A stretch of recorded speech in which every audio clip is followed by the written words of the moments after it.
생각을 하고 있는 체육이나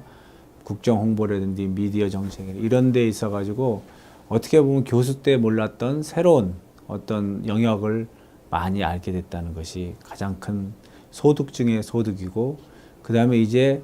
슬슬 어공이 돼가고 있는, 어느 날 공무원이 돼가는 어공으로서의 어떤 자세, 그 다음에 이 공직자로서의 어떤 자세들을 좀 많이 느끼게 되는 그런 어떤 계기가 됐다고 볼 수 있어요. 아직은 매우 배움이 더 갈망되고,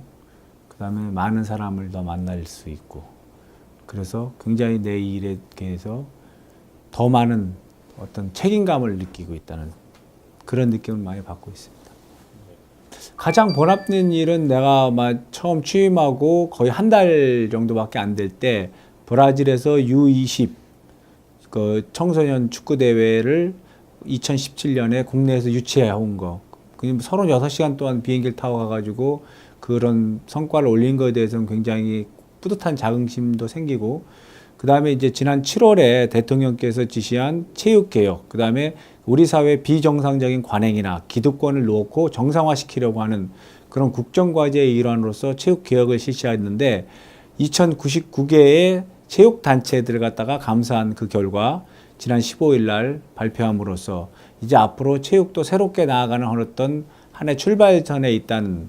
그럼으로써 앞으로 체육도 보다 비정상의 정상화되는 그런 어떤 추진력을 받게 된다는 것이 가장 보람됐다고 볼 수 있고요. 가장 미진한 것은 제 업무 영역, 소관 업무 중에 국정 홍보가 있는데, 이 국정, 특히 이제 철도 파업이나 다양한 이제 사회적 이슈가 있을 때 내가 정부 대변인으로서의 좀 역할이 미진하지 않았나. 그래서 앞으로 특히 유언비어라든지 이 괴담 같은 거에 있어가지고 새롭게 어떤 그 대책을 마련한다든지 방지할 수 있는 다양한 어떤 방안들을 마련함으로써 나아가는 것이 앞으로 과제인 거라고 생각되고 있습니다. 딱 이게 두 가지 출애기라고 볼 수 있는, 세 가지라고 볼 수 있어요. 올해 이제 체육 업무로서 추진할 가장 세 가지인데, 첫째는 국민들이 행복해져야 되는. 그건 결국 뭐냐, 우리가 소치 동계올림픽이 있고, 그 다음에 브라질 월드컵이 있고, 그 다음에 아시안 경기대 3대 스포츠 빅 이벤트가 한 번에 벌쳐지기 때문에 여기서 국민들이 우리 국가 국민으로서 자긍심을 느끼고 더 나아갈 수 있게 하고, 이를 통해서 또한 단지 보는 것뿐만 아니라 스포츠를 통한 어떤 국민들이 즐김을, 그러니까 체험형이라든지 생활체육에서 더 정책들을 박차를 가해가지고 국민 행복이 가장 첫 번째고, 이제 그 다음에 두 번째로 비정상의 정상화. 이제 체육개혁의 시발점에 들어섰기 때문에 앞으로 좀 더 체육개혁을 보다 체계적으로 시스템화 시킴으로써 체육이 보다 정상화될 수 있는 그런 길이 있고, 세 번째는 이제 스포츠 산업을 어떻게 키울 것이냐. 스포츠 산업을 좀 더 그동안에 좀 침체되었던 게 스포츠 산업과도 다시 만들어지고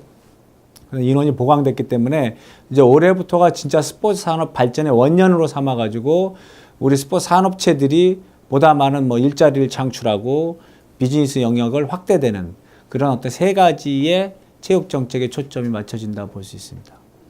그런 골프장 산업이라고 하는 건 결국은 개인의 비즈니스 영역이지만 그것이 아직은 우리한테 공공성이 좀 부족한 게 사실이에요. 물론 퍼블릭 골프장이 많이 늘어나고 그렇지만은 아직은 그런 어떤 회원지역 골프장이 우리 산업에 미치는 영향은 그리 크다고 생각은 안 하고 있어요. 일본처럼. 하지만 이런 어떤 정부 정책에 의해서 골프 산업이 이끌어지는 것보다도 실질적으로 보기에는 골프장 업자들의 스스로의 자구책과 뼈를 깎는 노력이 필요하지 않을까, 선행되지 않을까. 아직도 우리가 30만 원씩 줘가면서 골프 칠 수 있는 여력이 있는 사람은 거의 없고, 결국 기업의 어떤 자기네들이 비즈니스 활동의 하나로서 골프를 즐기는 그런 차원이 많기 때문에 진짜 전 국민이 즐길 수 있는 그 정도의 어떤 골프 산업이 되려면은 회원제 골프장에서 스스로의 자구책이 먼저 있은 후에, 예를 들어 가지고 카트로라든지 그린피라든지 그 스스로 세금, 예를 들어서 그 특소세 3만 원을 깎아줘가 27만 원이 된다고 그래가지고 국민들한테 피부에 느끼는 것은 아니란 말이죠. 그것이 실제적으로 칠 수 있는 것이 아니라 대중성을 가질 수 있는 그런 어떤 노력들이 함께 이루어지면 그에 따라 가지고 정부에서도 법과 제도적인 면에서 보다 더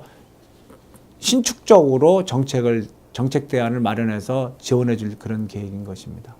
스포츠 산업의 생태계, 선순환적인 생태계가 뭐냐면 인력을 제대로 양성하고 그다음에 그에 따른 일자리가 창출하고 비즈니스, 스포츠 산업의 어떤 기업들, 창업이나 그 기업들이 더 발전할 수 있는 계기를 마련해 주고 그를 위해서 정부가 법과 제도를 만들어 주는 거예요. 그러니까 일자리와 기업의 어떤 기업 환경하고 그다음 산업 전체의 그러니까 일자리 산업 전체의 비즈니스 영역을 확대시켜 주는 그 기반이 되는 게 정부에서 스포츠 관련된 법과 제도를 뒷받침해 주는 이것이 바로 스포츠 산업의 생태계 구조라고 보시면 되겠습니다. 그 스포츠 산업의 역할이 우리가 스포츠가 공기와 같다고 하듯이 스포츠를 즐기고 소비하는 것이 아니라 스포츠를 통해서 스포츠가 하나의 생산적 활동의 도구로서 활용됨으로써 그러니까 누구나 스포츠를 통해서 비즈니스 활동을 할 수 있는 그 스포츠 시설을 이용한다든지 아니면 스포츠 기량 선수들의 기량이든 나의 기량도 활용할 수 있는 거고 그 나머지는 하나의 그 용품 같은 거, 이에 따른 용품을 만들어서 팔 수 있는 여러 가지 다양한 비즈니스 어떤 구조가 나오고 비즈니스 활동들이 나올 수 있기 때문에 그동안 스포츠를 보는 우리들의 시각이 단순히 재주를 부리고 고무로서 역할이 아니라 그를 통해 가지고 돈을 벌 수 있다. 그러니까 스포츠 하나의 돈이다라고 하는 어떤 사회적 인식과 그것이 어떤 비즈니스 하는 사람들이 보다 더 거기에 대해서 냉철하게 가지고 있으면은 스포츠를 통해 스포츠가 하나의 산업적 가치로서의 충분한 역할을 할 수 있다고 보는 것입니다. 지금 같은 경우는 가장 이번 우리 박근혜 정부에서 핵심이 창조 경제인데 스포츠야말로 이런 창조 경제 핵심 컨텐츠로서 발전할 수가 있어요. 물론 그리고 그 이유는 뭐냐면 스포츠 자체로서의 어떤 비즈니스, 예를 프로야구라든지 아니면 스포츠 센터라든지 그다음 학교 체육의 뭐 강사라든지 다 스포츠 자체의 비즈니스가 있지만은 두 번째는 스포츠가 IT라든지 관광이라든지 문화라든지 이런 타 산업과 연계됨으로써 새로운 시너지가 나고 비즈니스 활동들이 창출되는 겁니다. 그렇기 때문에 우리가 지금 전문 인력이 단순히 체육과를 나온 전문 인력이 아니라 스포츠와 관광, 그러니까 스포츠와 IT와 연계해서 같이 교육을 받은 어떤 고급 인력들이 나옴으로써 예를 들어 스포츠 게임 같은 경우를 보게 되면은 단순 게임이 스포츠를 알아야 되지만은 게임의 어떤 생리도를 알고 그것이 IT와 연결될 수 있는 그런 어떤 모티브가 있어야 되기 때문에 그런 전문 인력들이 나와서 단순히 스포츠뿐만 아니라 스포츠에 연계된 다양한 파생 산업에 있는 분야로서 진출시키려고 하는 이런 것이 이 지금 말씀드린 일자리 창출에 특히 이번 정부에서는 크게 이바지할 것이라고 보는 것이죠. 이는 결국에는 스포츠의 같은 컨텐츠, 왜 스포츠가 타 산업에 비해서 고부가치냐고 하면 들어가는 투자 비율이 그렇게 많지가 않은데 비해서 부가가치가 많이 창출되는 겁니다. 그러니까 단순히 스포츠 프로야구 경기가 프로야구만을 통한 게 아니라 그것이 하나의 새로운 광고 시장으로도 연결될 수 있고 미디어 시장하고 연결될 수 있고 다양한 스포츠를 통해서 연결될 수 있기 때문에 스포츠가 다른 어떤 산업에 비해서 고부가가치 산업이라고 얘기하는 것이고 투자되는 비용에 비해서 그걸 이제 정부에서 이런 작은 기업들을 어떻게 성장시켜 줄 것인가에 대해서 계획이 있어요. 그러니까 우리가 가장 중요한 게 우리가 이 브랜드가 스포츠 브랜드가 굉장히 해외 브랜드에 비해서 열악한 실적인데 그럼 그것이 어떤 유통의 합리화를 통한다든지 아니면 그것을 전문 인력을 배치해 준다. 예를 들어서 스포츠 디자이너라든지 이런 그들의 그 중소기업들이 필요로 하는 전문 인력 이건 단순히 젊은 층도 되지만은 경력 단절자들, 그 경력자들을 중심으로 한 어떤 홍보 마케팅을 지원해 준다든지 이런 데에서 우리가 정부의 일정 비율을 지원해 줄 거고요. 그다음 스포츠 창업에 있어서도 굉장히 우리가 젊은이들의 창업도 필요하지만 이 남녀노소 어떤 연령층에 상관없이 창업하는데 스포츠 창업은 그들의 아이디어만 가지고 그것을 지원할 수 있기 때문에 우리 그 창업에 대한 어떤 증진을 적극적으로 지원해주는 정책도 지금 앞으로 5년 동안 펼칠 예정입니다. 스포츠 산업은 단순히 이렇게 뭐 마라톤 대회라든지 이렇게 이벤트를 하는 게 있고 그 다음에 자기네들이 그 지자체가 가지고 있는 시설을 활용한 전지훈련장이라든지 어떤 소규모 대회라든지 아니면 지역 주민들의 어떤 축제라든지 이런 식으로 우리가 왜 정부에서 각 그 행사가 줄여주냐면 너무 각 지역별로 특성이 없는 거예요. 각 지역에 맞는 자기 지역에 맞는 시설이라든지 환경이라든지 어떤 인프라를 통해 가지고 그게 특징에 맞는 행사를 주최해야 되고 스포츠 행사를 주최해야 되는데 우후죽순으로 어떤 각 지역의 특색 없이 주최되고 있기 때문에